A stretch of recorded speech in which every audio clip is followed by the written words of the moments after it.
ওম শান্তি। আজকে 16 এপ্রিল 2026 আমরা শুনছি সাকার বাংলা মুরলী আজকের মহাবাক্য। এই মহাবাক্যে বাবা বলেছেন, মিষ্টি বাচ্চারা, যোগের দ্বারাই আত্মার খাদ দূর হয়ে যাবে, বাবার কাছ থেকে সম্পূর্ণ অবিনাশী উত্তরাধিকার প্রাপ্ত হবে। তাই যতখানি সম্ভব যোগবল বাড়াও। বাবা আজকের এই মহাবাক্যতে আমাদের অনেক গভীর তাৎপর্য তুলে ধরেছেন। যে জমিতে আমরা চাষবাস করি, সেই জমিতে আমরা খাদ দেই, জমি উর্বর হয়, ফসল ভালো হয়। আর আত্মার ক্ষেত্রে বাবা বলছে যে আত্মার খাদ হচ্ছে কি, যে মায়া রাবণের দেওয়া অযথার্থতা, নেগেটিভিটি, বিকারগ্রস্ততা, আর তা যেন চোখের মধ্যে যেমন পর্দা পড়ে, তো আত্মার মধ্যে তেমন পর্দা পড়ে যায়, জঙ্কার ধরে যায়, যাকে বাবা বলছেন জং বা বাবা বলছেন খাদ। এই যোগবলের দ্বারাই এই খাদ দূর হবে। চোখের পর্দা কেটে দিলে যেমন আমরা অনেক দূর পর্যন্ত দেখতে পাই, চোখের দৃষ্টি স্বাভাবিক হয়, ঠিক তেমনি আত্মার খাদ দূর করতে গেলে যা মায়া রাবণ দিয়েছে, তার জন্য যোগবল অতি আবশ্যক। আর এটাও অবিনাশী উত্তরাধিকার প্রাপ্ত হবে। তাই আমাদের এই যোগবলের প্রতি আমাদের সবচেয়ে বেশি 4 সাবজেক্টের বড় সাবজেক্ট হলো যোগ, জ্ঞান, যোগ, ধারণা, সেবা। তবেই আমাদের জীবন চমৎকার হতে পারে। আজকের মুরলী থেকে প্রশ্ন, দেবী দেবতাদের কর্ম শ্রেষ্ঠ ছিল, এখন সবার কর্ম ভ্রষ্ট কেন হয়েছে? কারণ দেবী দেবতারাই এখন ভ্রষ্ট কর্ম করছেন, কেন করছেন? তার উত্তরে বাবা বলছেন, কারণ তারা নিজের প্রকৃত ধর্মকে ভুলে গেছে। ধর্ম ভুলে যাওয়ার জন্য যে কর্মই করে সেসব ভ্রষ্ট হয়। বাবা তোমাদের নিজ সত্য ধর্মের পরিচয় প্রদান করেন, তার সাথে ওয়ার্ল্ডের হিস্ট্রি জিওগ্রাফি বলেন, যা সবাইকে বলতে হবে, বাবার সত্য পরিচয় দিতে হবে। তো বাবা বলছেন, এই যে দেবী দেবতাই ছিলাম আমরাই আমাদের ধর্মকে ভুলে গেছি। ধর্ম মানে ধারণা। এই ধারণাটাই ভুলে গেছি যে আমরা দেবী দেবতাই ছিলাম, আমরা দিব্যগুণের অধিকারী ছিলাম। এই স্মৃতি আমরা ভুলে গেছি, এই ধারণাই আমাদের নষ্ট হয়ে গেছে। তার জন্য আমাদের কর্ম ভ্রষ্ট হচ্ছে। তার জন্য বাবা আমাদের নিজ সত্য ধর্মের পরিচয়, অর্থাৎ আমাদের ধর্ম হলো আদি সনাতন দেবদেবী ধর্ম। আর এই আদি সনাতনকে কেটে, দেবদেবীকে কেটে শুধু হিন্দু বলা হচ্ছে বর্তমানে, তাও অনেক বড় ভুল। বাবা এসে আমাদের ওয়ার্ল্ডের হিস্ট্রি জিওগ্রাফি বাবা আমাদেরকে বোঝাচ্ছেন যে ভারতই ছিল একমাত্র দেশ শতযুগের শুরুতে, আর তার সংখ্যা ছিল অতীব কম। আর হিস্ট্রি, আমরা দেবী দেবতা ছিলাম আদি, মধ্য এবং অন্তে আমরা একেবারে বিকারী হয়ে গেছি। এই জন্য এই হিস্ট্রি জিওগ্রাফি আমাদের সকলকে বোঝাতে হবে, আমাদের ধর্ম সম্পর্কে সকলকে পরিচয় করাতে হবে, আর বাবার সত্য পরিচয় সকলকে দিতে হবে। এই মহান কর্তব্য করলে তবেই বাবা বলি কি ধীরে ধীরে আমরা যোগবান হয়ে যাব, যোগযুক্ত হয়ে যাব। আর যোগযুক্ত হলে, যোগবল বাড়লে আমাদের আত্মার খাদ দূর হয়ে যাবে। আজকের মুরলী থেকে গীত, চেহারা দেখে নেড়ে প্রাণী, মনের দর্পণে পাপ কতটা, পুণ্য কতটা তোমার জীবনে। অর্থাৎ বাবা বলছেন যে তোমরাই ভক্তিতে গান বানিয়েছ যে হে প্রাণী, হে আত্মা, তোমার দিলরূপী দর্পণে দেখো কতটা তোমার পুণ্য জমা হচ্ছে, কতটা পাপ তোমার জীবন থেকে সমাপ্ত হয়েছে। কারণ এখন যখন দিলরূপী দর্পণ পেয়েছ, তাতে তুমি দেখতে পারো। ওম শান্তি।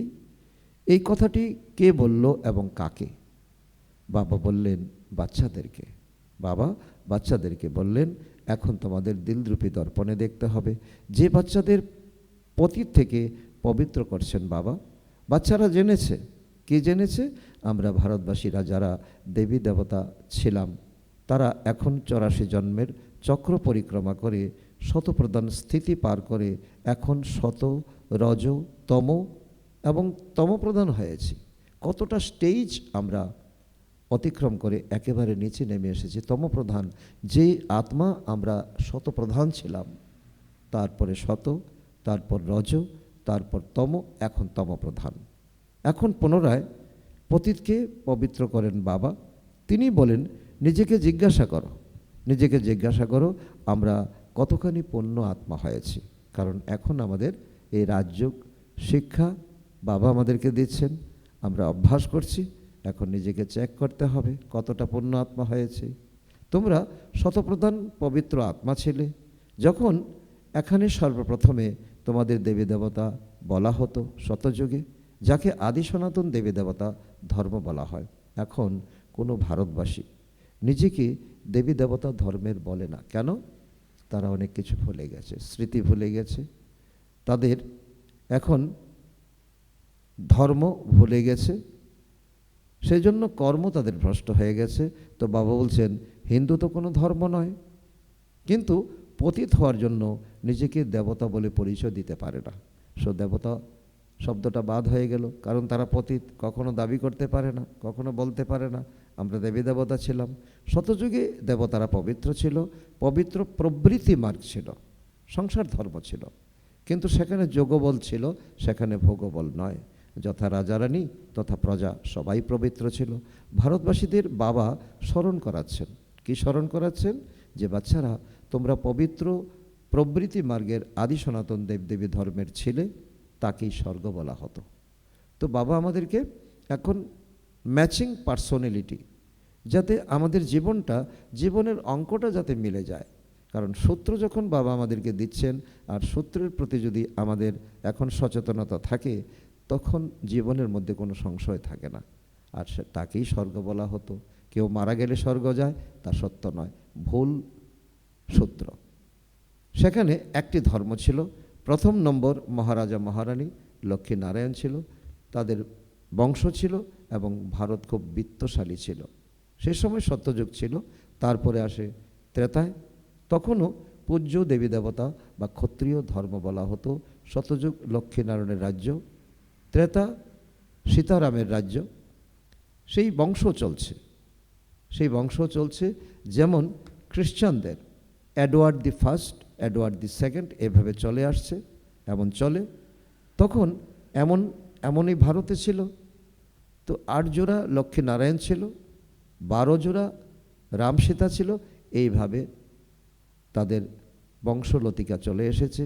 5000 বৎসরের কথা, অর্থাৎ 5000 বৎসর পূর্বে ভারতে লক্ষ্মীনারায়ণের রাজ্য ছিল, প্রথম লক্ষ্মীনারায়ণের রাজ্য ছিল। কিন্তু তারা এই রাজ্য কবে এবং কিভাবে প্রাপ্ত করলেন, সে কথা তো জানে না। কারণ এখন বিজ্ঞান কি করছে? বিজ্ঞান কোনো কিছু আবিষ্কার করার জন্য একেবারে মূলে গিয়ে পৌঁছাচ্ছে, কিন্তু আমাদের জীবনের মূলটা কোথায়, তো সেই তথ্য কেউ জানে না। বস্তু নিয়ে আমরা চর্চা করি, তো মানুষের যে আমাদের বাস্তবিক আমাদের ফাউন্ডেশন, আমাদের আত্মার যে ফাউন্ডেশন, তাকে নিয়ে তো কোনো গবেষণা নেই। সেই সূর্যবংশী রাজ্য, পরে চন্দ্রবংশী এলো। কারণ পুনর্জন্ম নিতে নিতে সিঁড়ি বেয়ে নিচে নামতে হয়েছে, গুণ কমে গেল, কলা কম হয়ে গেল। এই ভারতের হিস্ট্রি জিওগ্রাফি কেউ জানে না। বাকি মাঝখানের হিস্ট্রি জিওগ্রাফি নিয়ে সকলেই এখন প্রচার করে চলছে। রচনা হলো বাবার, সুতরাং নিশ্চয়ই শতযুগী নতুন রচয়িতা, নতুন দুনিয়ার রচয়িতা বাবাই হবেন। কারণ মানুষের দ্বারা এই দুনিয়া রচনা করা মোটেই সম্ভব নয়। বাবা বলেন, বাচ্চারা তোমরা আজ থেকে তোমরা স্মৃতিটা এমনভাবে মেলানোর চেষ্টা করো, আজ থেকে 5000 বৎসর পূর্বে তোমরাই স্বর্গে ছিলে। এই ভারত স্বর্গ ছিল, পরে নরক হয়েছে। তোমরা পরে এই স্বর্গ থেকে ধীরে ধীরে গুণ কলা কমে কমে তোমরা এখন নরকে এসেছো। দুনিয়া তো এই ওয়ার্ল্ডের হিস্ট্রি জিওগ্রাফি জানেই না, তারা তো শুধু শেষ সময়ের হিস্ট্রি জিওগ্রাফি জানে। শতযুগ ত্রেতার হিস্ট্রি জিওগ্রাফি কেউ জানে না। ঋষিমুনিরাও বলে গেছেন আমরা রচয়িতা এবং রচনার আদি মধ্য অন্তকে জানি না। তারাও বলেছেন, তারা একেবারে পরিষ্কারভাবে বলেছেন কেউ জানবে কিভাবে? বাবা তার উত্তরে বলছেন, বাবা বসে তো তোমাদেরকে বোঝান, আর তোমরা এখন বুঝছো, আর তোমরা সত্যযুগে যাবে, জ্ঞান তোমরা ভুলে যাবে। আর এটাও ড্রামাতেই লিপিবদ্ধ। শিব বাবা তো ভারতে দিব্য জন্ম নেন, যা শিব জয়ন্তী রূপে পালন হয়। শিব জয়ন্তীর পরে চাই গীতা জয়ন্তী, কারণ শিব বাবা যখন অবতরণ করেন তখন তিনি গীতা জ্ঞান দিতে শুরু করেন। তারই সঙ্গে হওয়া উচিত কৃষ্ণ জয়ন্তী। কিন্তু এই জয়ন্তীর রহস্য ভারতবাসী জানে না, যে শিব জয়ন্তী কবে হয়েছে, কিভাবে হয়েছে। অন্য ধর্মের মানুষ তো বলবে যে আমরা তো বুদ্ধ জয়ন্তীকে জানি, আমরা তো কৃষ্ণ জয়ন্তীকে জানি। কিন্তু ভারতবাসীদের জিজ্ঞাসা করো শিব জয়ন্তী কবে হয়েছে, কেউ বলবে আমরা জানি না। শিব ভারতে এসেছিলেন, এসে কি করেন, ওনার কর্তব্য কি, কেউ জানে না। কিন্তু বাকি অনেক কিছু ব্যর্থ নিয়ে আমাদের জীবনচর্চা, ব্যর্থ নিয়ে আমাদের কর্মকাণ্ড। তো এই জন্য বাবা বলেন শিব হলেন সর্ব আত্মাদের পিতা। আত্মা হলো অবিনাশী। আত্মা এক শরীর ত্যাগ করে অন্য শরীর ধারণ করে। এ হলো 84 চক্র। তোমরা এইভাবে 84টা চক্র, 84টা দেহ পরিক্রমা করে এখন অন্তিম দেহে তোমরা আছো। শাস্ত্রে তো কি বলেছে, লক্ষ লক্ষ লক্ষ জন্মের গল্প বলেছে। বাবা এসে সঠিক বলে দেন। বাবা সঠিক ইতিহাস আমাদেরকে বলছেন, জিওগ্রাফি বলছেন, আর বাবার সত্য পরিচয় আমাদেরকে দিচ্ছেন। বাবা ব্যতীত বাকিরা সবাই রচয়িতা ও রচনার উদ্দেশ্যে ভুল কথাই বলে, কারণ এ হলো মায়ার রাজ্য। প্রথমে তোমরা পারস বুদ্ধি ছিলে, সোনা হীরা জহরাতের মহল ছিল। বাবা বসে রচয়িতা ও রচনার আদি মধ্য অন্তের রহস্য অর্থাৎ দুনিয়ার হিস্ট্রি জিওগ্রাফি বলেন। ভারতবাসী এই কথা জানে না যে আমরা সেই আদিকালে দেবী দেবতা ছিলাম। এখন পতিত কাঙ্গাল অধার্মিক, নিজের ধর্মকে ভুলে গেছি। এই জন্য বাবা বলছে তোমরা অধার্মিক হয়ে গেছো। এইসব ড্রামা অনুসারে হওয়ারই আছে।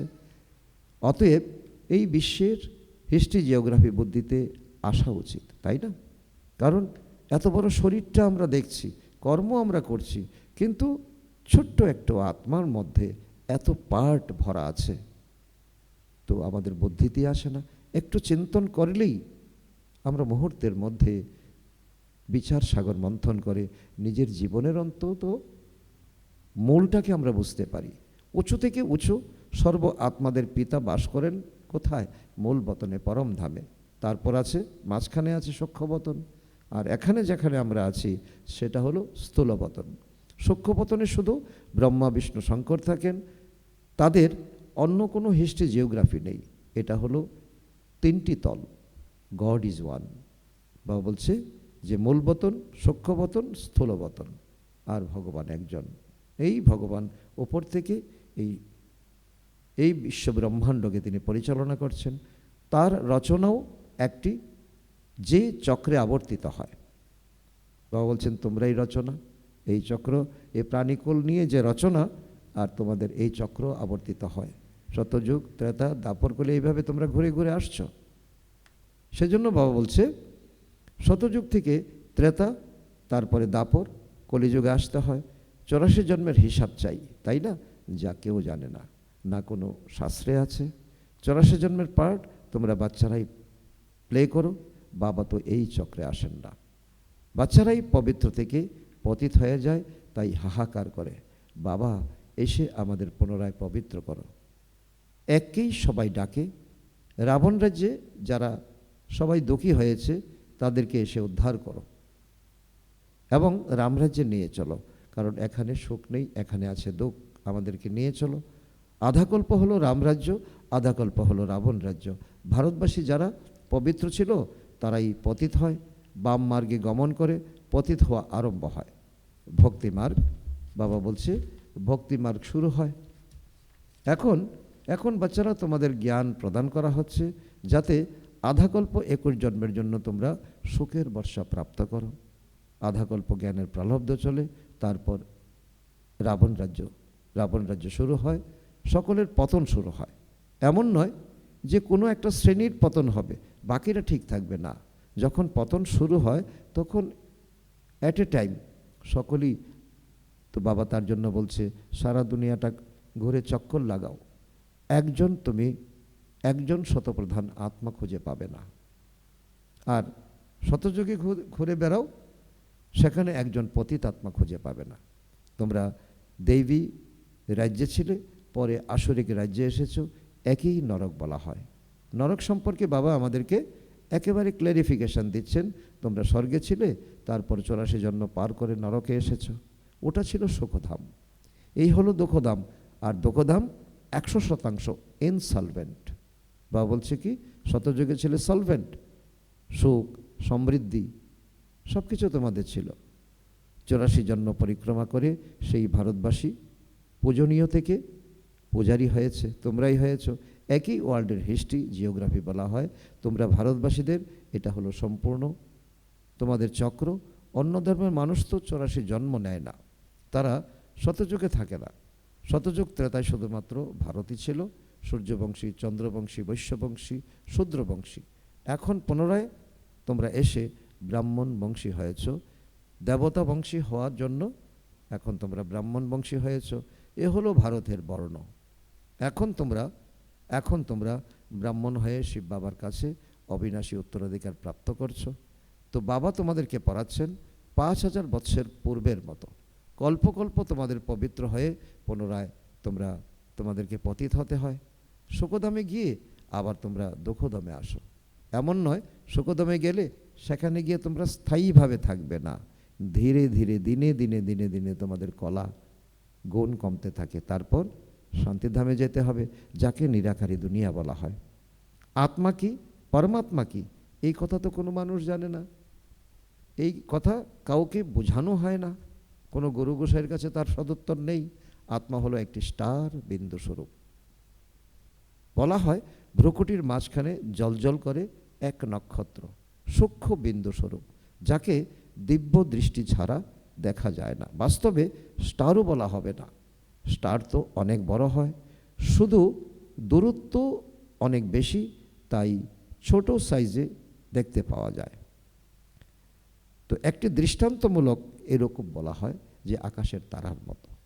কারণ আকাশের তারা অর্থাৎ অনেক দূরে থাকে বলে আমরা পৃথিবী থেকে তাকে এমন দেখি, কিন্তু বাস্তবে তারা তো এত ছোট নয়। তো স্টার তো অনেক বড় হয়, শুধু দূরত্ব অনেক বেশি, তাই ছোট সাইজে দেখতে পাওয়া যায়। একটি দৃষ্টান্তমূলক এরূপ বলা হয়। আত্মা এতই ছোট যেমন উপরে ছোট স্টার দেখতে পাওয়া যায়। বাবার আত্মা এক বিন্দু স্বরূপ, কিন্তু তিনি রূপে বিন্দু, গুণে সিন্ধু, তাকে সুপ্রিম আত্মা বলা হয়। তাই ওনার মহিমা ভিন্ন। কারণ দেবতাদের মহিমা, মানুষের মহিমা, ভগবানের মহিমা এক হতে পারে না। মানুষ সৃষ্টির চৈতন্য বীজ রূপ হওয়ার জন্য তাকে সম্পূর্ণ জ্ঞান ভরা থাকে ওনার মধ্যে। ইনি জ্ঞান শোনাতে শোনাতে একেবারে নিঃশেষ হয়ে যায়। আবার যখন পরমধামে যান, যখন ড্রামা ঘটতে থাকে, তখন ওনার মধ্যে আবার জ্ঞান একেবারে ভরপুর হয়ে যায়। তোমাদের আত্মা এখন জ্ঞান প্রাপ্ত করেছে, আত্মাই নলেজ গ্রহণ করেছে। এত সূক্ষ্ম বিন্দুতে 84 জন্মের পার্ট নির্দিষ্ট আছে, তাও অবিনাশী। 84 জন্মের চক্র পরিক্রমা করেছ, এর কোনো শেষ নেই। দেবতা ছিলে, দৈত্য হয়েছ, পুনরায় দেবতায় পরিণত হবে। কারণ বাবা বলে কি, দেবতা থেকে কে তোমাদের দৈত্য করেছে? মায়া রাবণ। সেই জন্য মায়া রাবণ তোমাদের সবচেয়ে বড় শত্রু। তো এই রূপ চক্র আবর্তিত হচ্ছে, বাকি সবটাই হলো বাই প্লট। কারণ ইসলাম, বুদ্ধ ইত্যাদি কেউ 84 জন্ম নেয় না। কারণ তোমাদের মতো ভাগ্যশালী আত্মা দুনিয়াতে কেউ নেই। ইব্রাহিম এসেছে পরে, বুদ্ধ এসেছে পরে, ক্রাইস্ট এসেছে আরও পরে, তারপরে বাই প্লট অন্যান্য ধর্মরা এসেছে। এই শতযুগ ভারত রাইটিয়াস সলভেন্ট ছিল, সমৃদ্ধ ছিল, পরে 84 জন্ম নিয়ে ভেষজ হয়ে গেছে, অর্থাৎ পতিত হয়ে গেছে। এই হলো পতিত দুনিয়া। 5000 বছর পূর্বে পবিত্রতা ছিল, শান্তি ছিল, সমৃদ্ধি ছিল। বাবা বাচ্চাদেরকে স্মরণ করিয়ে দেন, এবং স্মরণ করিয়ে যখন দেওয়া হয়, দুনিয়ার মানুষ আমরা কি করি? যখন কেউ আমাদেরকে একটা পুরানো ঘটনা, পুরানো তথ্য আমাদেরকে স্মরণ করিয়ে দেন, তখন আমরা মুহূর্তের মধ্যে ওই ঘটনাটা স্থান এবং ক্ষণ সব কিছু আমাদের মনে পড়ে যায়, আমরা মুহূর্তের মধ্যে চলে যাই। তো মুখ্য হলো পবিত্রতা। তাই বলে অপবিত্র দুনিয়াকে পবিত্র করতে এসো, তিনি সদ্গতি প্রদান করেন, তা তিনি হলেন সদ্গুরু। এখন তোমরা বাবার দ্বারা ব্যাগার টু প্রিন্স হচ্ছ, অথবা নর থেকে নারায়ণ, নারী থেকে লক্ষ্মী হচ্ছ। তোমাদের এ হলো রাজ্য। ভারতই এখন বাবার দ্বারা রাজত্ব প্রাপ্ত করছে। আত্মাই 84 জন্ম নেয়, আত্মাই পড়াশোনা করে। আত্মা পড়ছ তোমাদের কর্ম ইন্দ্রিয়ের দ্বারা, শরীর দ্বারা। শরীর পড়ে না, আত্মা পড়ে, আত্মা সংস্কার নিয়ে যায়। আমি আত্মা এই শরীরের আধার নিয়ে পড়াশোনা করি। এই অবস্থাকে তৈরি করতে হবে। বাবা বলছি প্র্যাকটিস, যত বেশি প্র্যাকটিস করবে তখন অনুভব করবে আমি আত্মা এই শরীরের দ্বারা পড়াশোনা করি। একই বলা হয় দেহি অভিমানী অবস্থা। আর বাবা বলছে এই অবস্থাই তোমাদের বানাতে হবে। আত্মা পৃথক হয়ে যায় তখন শরীর কোনো কাজের থাকে না। আত্মা বলে এখন আমি পূর্ণ আত্মা হচ্ছি। মানুষ দেহ অভিমানে এসে বলে দেয় আমি এই করি সেই করি। তোমরা এখন বুঝেছ আমরা হলাম আত্মা, আমাদের এই শরীর হলো বিশাল। পরমাত্মা বাবার দ্বারা আমি আত্মা পড়াশোনা করছি। বাবা বলেন মামেকম স্মরণ করো। তোমরা গোল্ডেন এজে শতপ্রধান ছিলে, পরে তোমাদের মধ্যে বিকার রূপী খাদ পড়েছে। খাদ পরে তোমরা পবিত্র থেকে পতিত হয়েছ। এখন আবার পবিত্র হতে হবে। তাই বলে হে পতিত পাবন এসো, এসে আমাদের পবিত্র করো। তাই বাবা পরামর্শ দেন, হে পতিত আত্মা, আমি পিতা। বাবা বলছে আমাদেরকে হে পতিত আত্মা, আমি পিতা, আমাকে স্মরণ করো। তাহলে তোমাদের খাদ নষ্ট হয়ে যাবে। অর্থাৎ এই খাদ মানে লেয়ার। যেমন চোখে পর্দা পড়লে আমরা চোখে দেখতে পাই না, ঠিক আত্মার মধ্যে এরকম রাবণের লেয়ার পড়লে, বিকারের লেয়ার পড়লে তখন আমাদের সুকর্ম হয় না। এবং তোমরা খাদ নষ্ট হয়ে যাবে, আমাকে স্মরণ করলে তোমরা পবিত্র হয়ে যাবে। একই প্রাচীন রাজযোগ বলা হয়। এই স্মরণ বা যোগ অগ্নির দ্বারা বিকাররূপী খাদ ভস্ম হবে। আর কোনো শর্টকাট নেই। মুখ্য কথা হলো পতিত থেকে পবিত্র হতে হবে। সাধু সন্ন্যাসী ইত্যাদি সবাই হলো পতিত, কারণ সকালে পরমাত্মার সন্তান। সাধু সন্ত একটা ডিগ্রি। পবিত্র হওয়ার উপায় একমাত্র বাবা বলে দেন মামেকম স্মরণ করো। এই শেষ জন্ম পবিত্র থাকো, খাওয়া দাওয়া করো, চলতে ফিরতে মামেকম স্মরণ করো। কারণ তোমরা সব আত্মাদের অর্থাৎ প্রিয়তমাদের প্রিয়তম হলাম আমি। তোমাদেরকে আমি পবিত্র করেছিলাম, পুনরায় পতিত হয়েছ। সব ভক্তরা হলো প্রিয়তমা। প্রিয়তম বলেন কর্ম করো, বুদ্ধির দ্বারা আমাকে স্মরণ করতে থাকো, তাহলে বিকর্ম বিনাশ হবে। এই হলো পরিশ্রম। তাই বাবাকে স্মরণ করা উচিত, তাই না? স্বর্গের উত্তরাধিকার পাওয়া যাবে। যারা বেশি স্মরণ করবে তারা উঁচু পদমর্যাদা প্রাপ্ত করবে। এ হলো স্মরণের যাত্রা। যারা বেশি স্মরণ করবে তারা পবিত্র হয়ে এসে আমার গলার হার হবে, অর্থাৎ পরমধামে গিয়ে আমার কাছে আসবে, আমার কাছে আসবে। তো বাবা কি বলছে যে কোনো আত্মা আমার কাছে থাকে, আর কোনো আত্মা আমার থেকে অনেক দূরে। কারণ অনেক দূরে মানে কি, সে আমাকে চিনতে পারেনি যখন আমি যখন গিয়েছিলাম ব্রহ্মার শরীরে পতিতদেরকে পাবন করতে, তখন সে আমার জ্ঞানকে শোনেনি, আমার শক্তিকে সে ধারণ করেনি। সকল আত্মাদের নিরাকারী দুনিয়ায় একটি বংশবৃক্ষ আছে, যাকে বলা হয় বাবা কি বলছেন পরমধাম। পরমধামে একটা বংশবৃক্ষ আছে, তাকে ইনকর্পোরিয়াল ট্রি বলা হয়, কল্পবৃক্ষ বলা হয়। তো এখানে হলো কর্পোরিয়াল ট্রি, এখানে হলো সাকারি বৃক্ষ, আর সেখানে হলো নিরাকারী কল্পবৃক্ষ। নিরাকারী দুনিয়া থেকে সবাইকে ক্রমানুসারে এখানে আসতে হবে, আর আসতেই থাকে। বিশাল বৃক্ষ। বাবা বলছি কি, দেখো কত কোটি কোটি আত্মা, তোমরা ছিলে পরমধামে, সেখান থেকে তোমরা যার যার সময় মতো এসেছো। তো এই বিষয়টাকে একটা ধ্যান দিয়ে অনুভব করো। এখানের বিষয়বস্তু ধন দৌলত কিছুই তোমার নয়। আত্মা এখানে আসে পার্ট প্লে করতে মাত্র। যে সকল আত্মারা আছে সবাই হলো এই ড্রামার অ্যাক্টার্স। এই তোমাদেরকে নিয়ে এই দুনিয়াতে একটা বিশাল নাটক চলছে। আত্মা হলো অবিনাশী, তার পার্ট হলো অবিনাশী। ড্রামা কবে তৈরি হয়েছিল সে কথা বলা যাবে না। এই ড্রামা তো চলতেই থাকে। ভারতবাসী প্রথমে সুখে ছিল, তারপর দুঃখে আসে, পরে শান্তিধামে যেতে হবে, তারপর বাবা সুখধামে পাঠিয়ে দেবেন।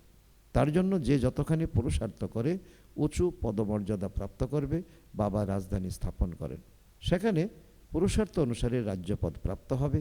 শতযুগে তো অবশ্যই মানুষের সংখ্যা কম হবে, কারণ এখানে বাবা আমাদেরকে এই ট্রেনিং দিয়ে, সচেতন করিয়ে, শিক্ষা দিয়ে আমাদেরকে দিব্য গুণে ভরপুর করে আমাদেরকে নিয়ে যাচ্ছেন। যারা ভরবে না, ট্রেনিং করবে না, তারা অবশ্যই যেতে পারবে না। সেই জন্য কম সংখ্যক থাকবে।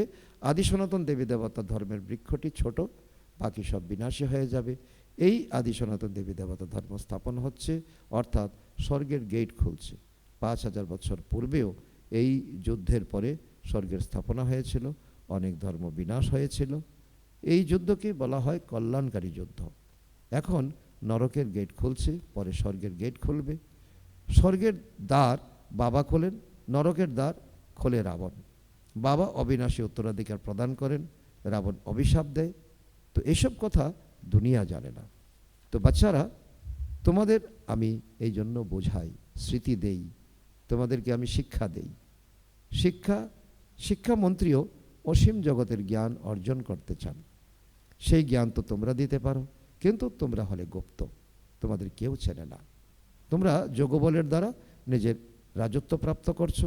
লক্ষ্মীনারায়ণ এই রাজ্য কিভাবে পেয়েছেন সে কথা তো তোমরা জানো। একই বলা হয় অসপিসিয়াস কল্যাণকারী যোগ। কল্যাণকারী যোগ, এই সঙ্গম যোগ যখন বাবা এসে পবিত্র করেন। কৃষ্ণকে তো সবাই পিতা বলবে না, পিতা তো নিরাকারকে বলা হয়। সেই পিতাকেই স্মরণ করতে হবে, পবিত্র হতে হবে, বিকারকে ত্যাগ করতে হবে।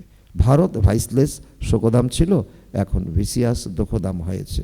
ওয়ার্থ নট এ পেনি হয়েছে, কোনো মূল্য নেই। এ হলো ড্রামার খেলা, যা বুদ্ধিতে ধারণ করে অন্যদের করাতে হবে।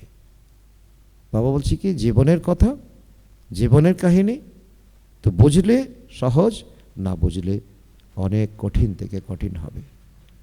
আচ্ছা, মিষ্টি মিষ্টি হারানিধি বাচ্চাদের প্রতি মাতা পিতা বাপদাদার স্মরণের স্নেহ সমন আর সুপ্রভাত।